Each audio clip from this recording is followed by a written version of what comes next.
A lot of times businesses don't find out what the requirements are for the type of business they want to operate until they file for their use and occupancy permit. And then that's when the county says, "Oh, you need a special exception," or "Oh, you need to get a site plan approved." And that's where, it can get a little messed up for the businesses because now they've signed a lease, and they're going to get their permit to operate and being told you have to go through this process that's probably going to take a year.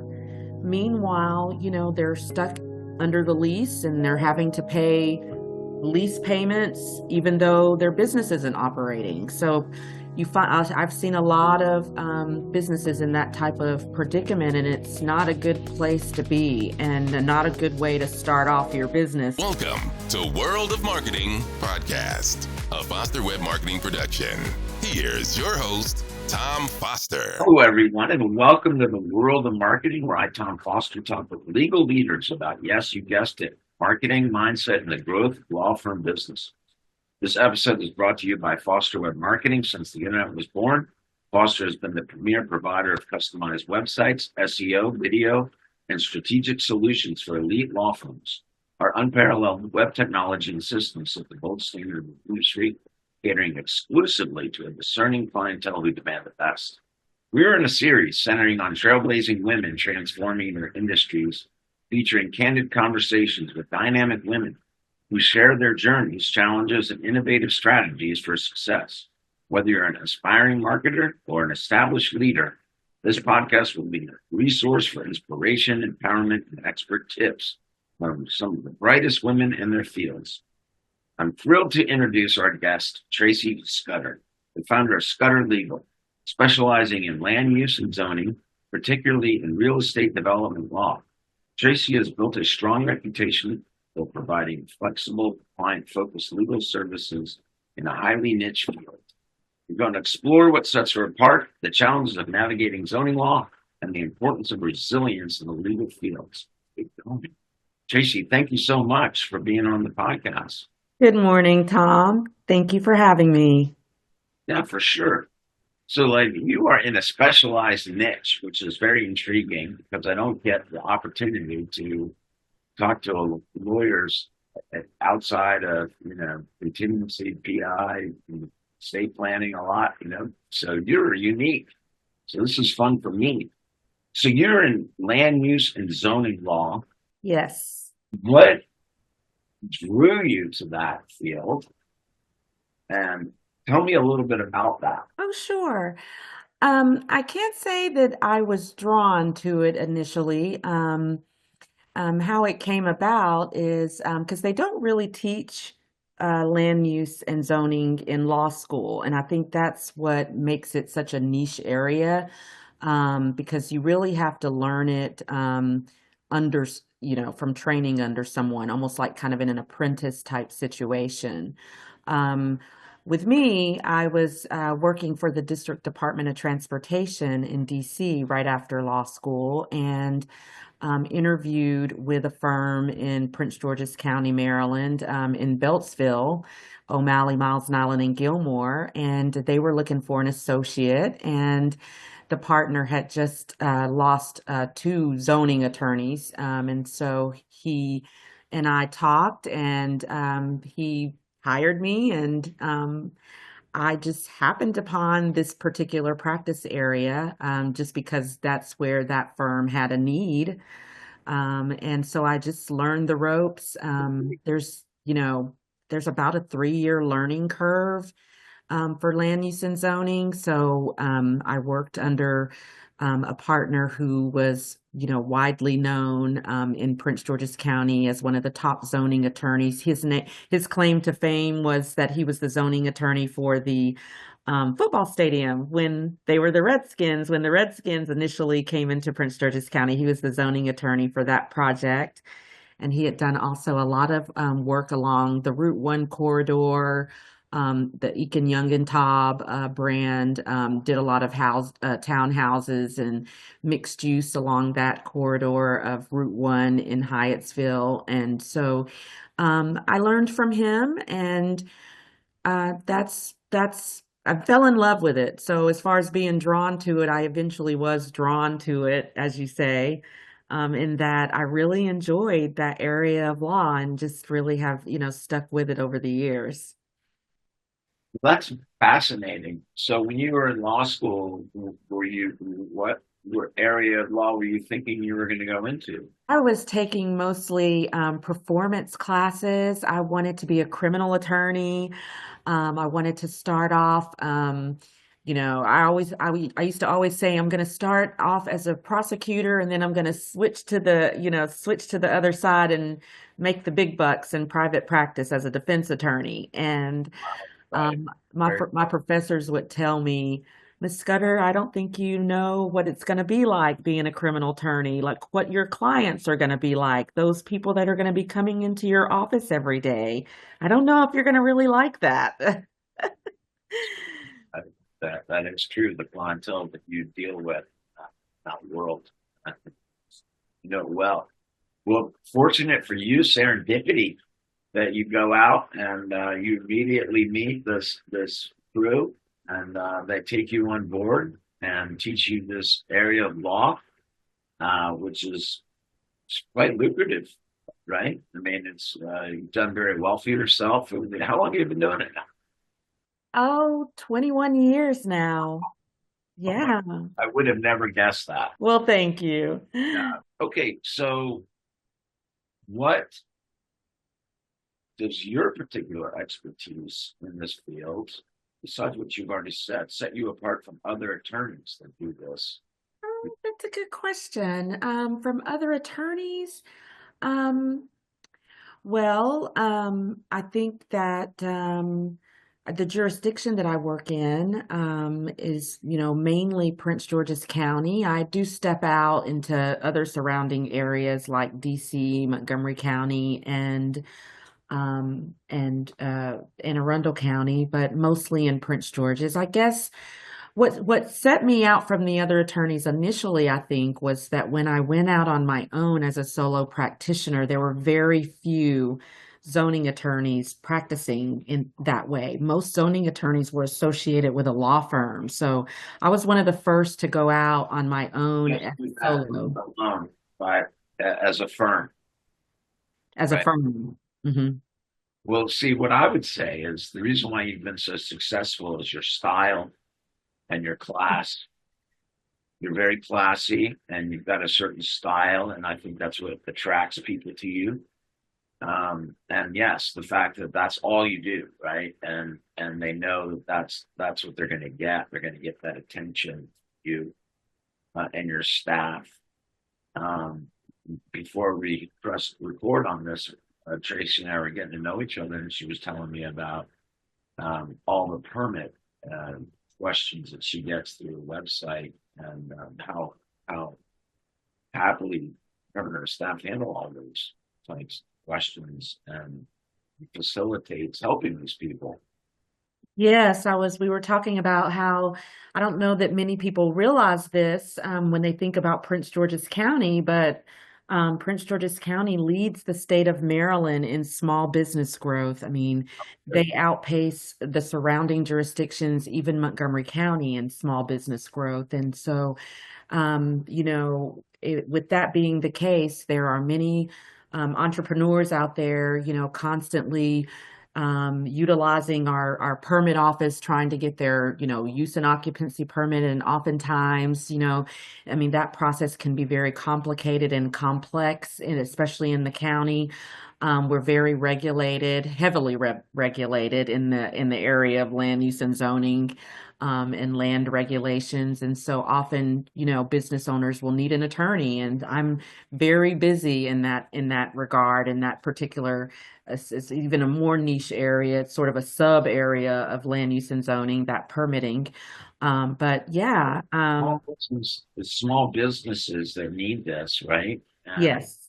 And you're a small business, so that's a great connection, right? You know, that's a great synergy. Yes. And that's another reason why, like small businesses generally will um, uh, go to a firm, small firm with that is focused more niche like what you have. Then they'll go to a big firm, right? The big firms are generally for the population and for big corporations and whatnot.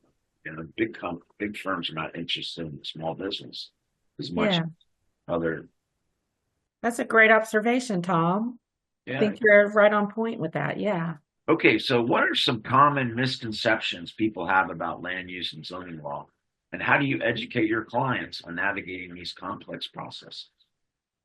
A misconception might be that things can move quickly.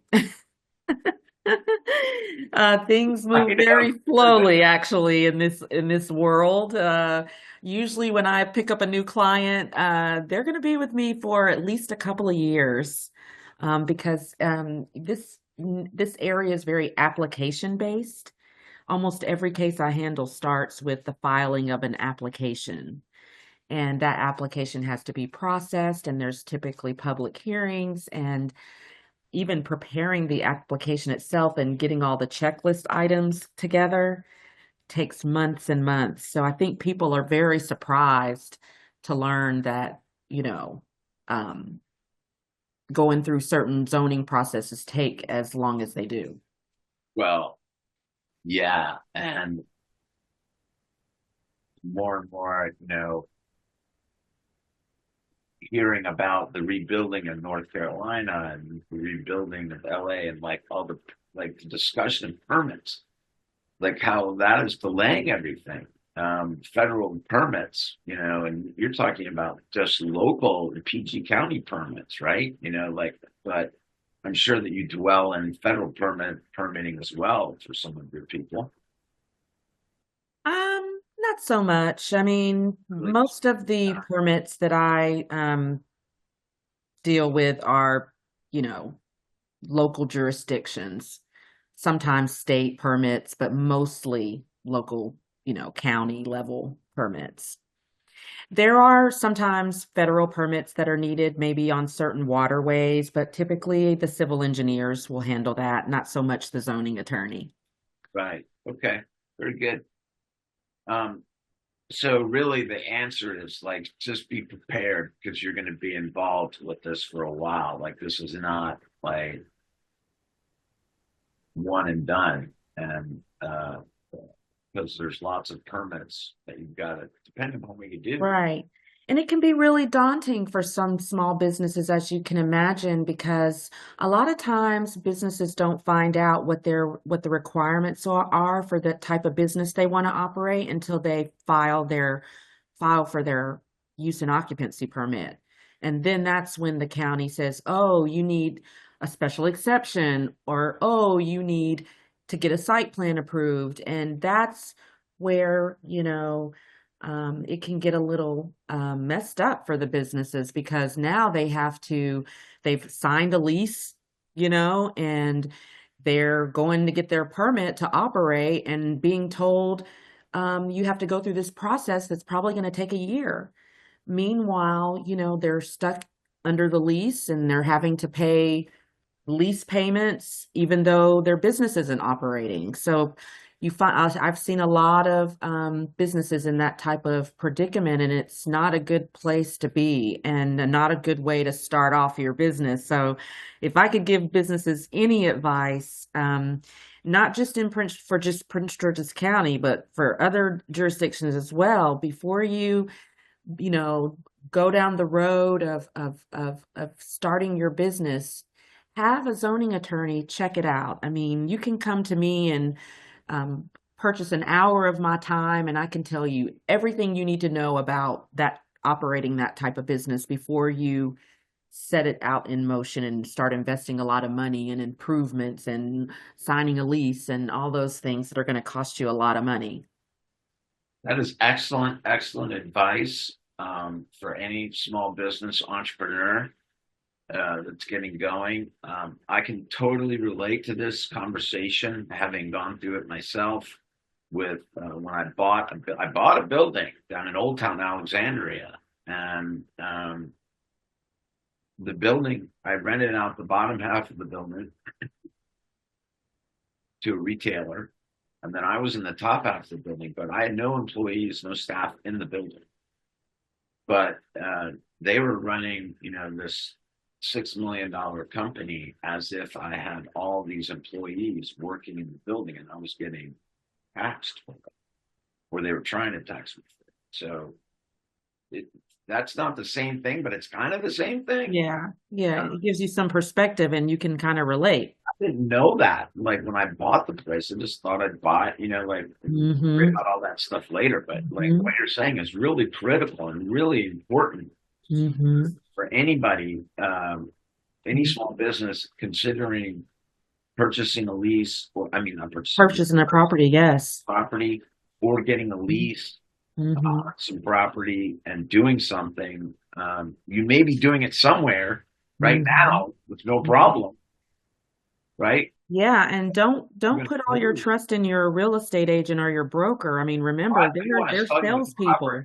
right? They're gonna, yeah. You got to talk to, yeah. You got You're to right. talk to a lawyer or at least a civil engineer. Even civil engineers that are familiar with local jurisdictional requirements with regard to permitting. Usually even civil engineers are well versed in permitting. So even a civil engineer can answer questions, about what your Right. requirements will be for a particular type of business. Homework. That's really the thing, guys. That be listening to this. This is great. Do your homework, and get somebody to make sure that you're not making a big mistake. It may change the course of your decision, but certainly you want to be informed about what you got to do before Absolutely. time it's going to take before you can operate. As you said, that's the other thing too. It's one thing like, oh, okay, now I know what I got to do. Well, if it's going to take 2 years to get permits, you're not going to be able to do anything. And you're going to start off in a bad situation with your landlord under the lease because you're not going to like paying rent when your business is not operating. Talk about stress. That's unneeded stress. Definitely. Something, and And that's it happens every day. I see it every day. It's yeah. very common. Okay, so let's switch gears. So you started your solo career a while back. How many years ago did you go solo? Um, that in 2010, I set up the law office of Traci Scudder, doing business as Scudder Legal. Very So what's that, 15 years? good for you. And so that's pretty brave to do that. Were you scared? Were you nervous? Or were you just like gung ho on doing it? The firm that I was at was a wonderful firm, O'Malley, Miles, Nyland, and Gilmore. It had a very, had a very strong reputation in the county for doing good work in the area of land use zoning and real estate. And I was proud to work there and, had good relationships with all the people, but I wasn't growing fast enough. And I was highly motivated and determined to be a rock star. And I knew that I wasn't, getting the big development projects that I wanted to start working on. And so I left. And very shortly after I left the firm, I landed a very large scale development project. And then maybe a year later, I landed another one and then another one. And so, that I knew I could do it. And so that's what gave me the courage, to go out on my own, and it all bared out to be true in that regard. And my practice has it grows exponentially every year. It's been an amazing ride so far. Well, congratulations to you for that. And as I told you at the beginning, thank you so much for choosing Foster to be your web provider and work with you on your marketing for the last uh, 4 years. Yeah, I still remember the day I met you, Tom. We were at I think it was a marketing conference in Northern Virginia. And I stopped and we talked and connected. And from there, you built my website and have been maintaining it and just helping me with marketing needs ever since. Appreciate you, and you've done such a great job. I'm so proud of having you as a client, because like I said, you've got such great grace and style. Obviously, this is why you've done so well and why you have so much referral business.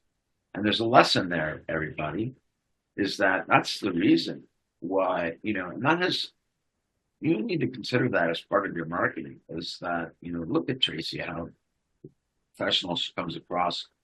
And obviously she knows her stuff, and that's what clients want. And that's a big part of it. So, she looks great. She's dressed right. She's like, it's going to impress her clients. So you need to think about that too. When you're, Thank you, Tom. yeah, of course. Well, it's you. Okay. So, as an entrepreneur, it's necessary to find downtime for decompression. So I like you. I like to be outdoors. I like the mountain bike. And of course, we're not doing any of that right now, are we? In this mess. Not today. But what do you like to do to decompress? Well, I'm kind of a country girl living in the big city. I'm from Tennessee. And I really love being out in nature. I just actually acquired a property right outside of Nashville. It's about 6 acres undeveloped land, and I plan to, use some of the skills and background that I've learned from the past, just from my having a career in real estate development. I'm going to use everything that I've learned to try to develop this property outside of Nashville into You maybe a develop vacation spot. a vacation spot Yes. for you, or like a bed and breakfast, or Um, well, it'll be for me, but I think that, I won't since I'm not planning to move to Tennessee anytime soon, I probably will put it on Airbnb. yeah, yeah. How nice. Yeah. I'm But I'm that's going to sure you be pulled kind all of. the right permits and checked all that out before you bought the place. Oh, yes. And I found out that I confirmed because this was how the land was advertised, but there's no zoning. I mean, there's absolutely no zoning, there's no HOA, so you can pretty much do whatever you want on your property. Okay, that's fantastic. Well, good for you. So you've had two major developments come up recently. Let's talk about them. One is congratulations on completing this entitlement process for this large scale transit oriented development project, The Promise. Yeah, So that's a big deal. You it is want a very big to, deal. This particular project, which is located right next to the Southern Avenue Metro Station, as you said, we just completed the entitlement process to bring it online. It's going to be a mixed-use project with an anchor grocery store, 150 student daycare center. There's going to be senior apartments, market rate apartments, rooftop amenities, recreational amenities throughout the site. It's a real transformative project for the area that it's going to be located in. I think it's going to be, like I said, a real catalyst for additional development in that area. That Southern Avenue Metro Station was built in 2000, and it's been 25 years, and there's nothing around it. wow, So the developers that I represent are going to be the first out the gate. And there's a good community around it. there is a community around it, yes. Ah, nice. It's So, right on the DC line. I mean, it's on Southern Avenue, which divides Prince George's County from, Washington, DC. So it's very accessible for people that work in the city and in the county. I love it. I love that. I love hearing stuff like that um, in DC when they take these vacant areas that are just nothing in this community that's dying for Mhm. for something like this, right? Yeah. Because they And this is great. So it's good for the community. It's good for everybody. Yeah, I mean, I'm sure you've seen many Great times job. how new development can really just turn a community into a completely different, area. How exciting too, like to be doing this as your life's work. You know, it's always a new project. So it's like it's the same kind of work, but with new clients and new projects, right? You know, with different challenges and whatnot. So keep you on Mhm. your toes. Well, I don't know if I've mentioned to you, Tom, about I have some exciting news. We've talked a lot about me being a solo practitioner for so long, but that's about to change, actually. And I don't know if I've had a chance to share that with you. I've heard rumors. I've been so busy that I really was starting to think about, how I wanted to grow. I was either going to have to hire a zoning attorney and maybe another legal assistant, or maybe consider joining a bigger firm. And early last year, right as I was thinking I need to do something, I'm getting overwhelmed. I started getting calls from recruiters who were looking for zoning attorneys for some of these regional firms that were losing some of their zoning attorneys to retirement. And there was one particular firm that really stood out with me, Reese Broom. Their main office is in Tyson's Corner. They also have offices in Bethesda and Leesburg. We were in discussions all last year, and I really, really liked the firm because they just seemed to be, even though they were a larger firm, they had, a small firm feel. And as you said earlier, kind of talking about my personal touch with my clients, they seem to parallel me in that regard. And from speaking with them, they shared with me that, personalities and synergies between people and how we get along with each other was very important to them. And that was very important to me, to think about closing my shop and joining a bigger firm. I wanted it to be, the right fit. So Monday, effective February 3rd, I'll be Wow. joining Reese Broom as their managing counsel. They're going to open up a new office in Prince George's County. This will be their first entry into the county. Hopefully, we'll land at the National Harbor. Congratulations to you and congratulations to the firm. Thank you. And good for them for getting you, right? I mean, like that's great for both of you. I think it's a win-win, I think it's great on both sides. Yes. Um, well, I'm hopeful that we'll be able to talk to the people at Reese Room, as we said, and work with them as well and keep the good work that we've done for you. We'll figure that out later. But Absolutely. Traci, thank you so much for spending the morning with me and my listeners on the world of marketing. Your story is fantastic and very inspiring. Um, so well done. And thank you so much. Thank you for having me, Tom. I hope we'll stay in touch and hopefully we can continue to work together as I transition. Definitely so. We will do that. Okay, stand by. Thank you so much. It's been Tom and Traci on the world of marketing. You guys have yourself a wonderful day. We'll see you soon. Oh, by the way, don't forget to subscribe and like this and others, and stay tuned for other in the series of Women in Power, just like Traci. Good job.